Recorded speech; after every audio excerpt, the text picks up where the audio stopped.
दिवसाची सुरुवात जरी माझी एवढी हसून झालेली असली ना, तरी दिवसाचा शेवट आज माझा खूप रडून झाला. काय झालं मी तुम्हाला पुढे सांगतेस. त्याआधी सकाळची छान अशी देवपूजा केली की मनाला खूप प्रसन्न वाटतं. नंतर छान असा स्वयंपाक बनवला.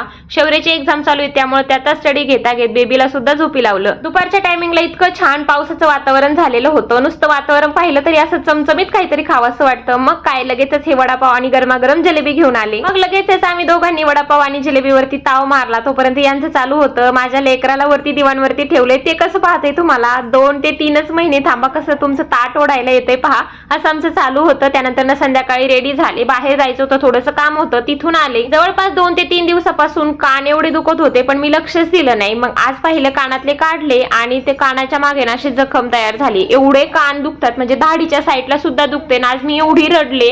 नेमकं का कशामुळे झालं असेल प्लीज तुम्हाला माहित असेल तर सांगा याच्यावरती काहीतरी उपाय. कारण की सोन्याच्या कानातल्याने सुद्धा असं होतं हे मला माहित नव्हतं. पण ठणक इतका जबरदस्त लागलाय काय करू काहीच समजत नाही. गरम तेल लावलं होतं मी. आता पाहू काय होतंय. संध्याकाळी 7 वाजता इतकं सुंदर असं वातावरण होतं. चला मग ब्लॉग सेंड करूया. आपण भेटू उद्या. तोपर्यंत बाय.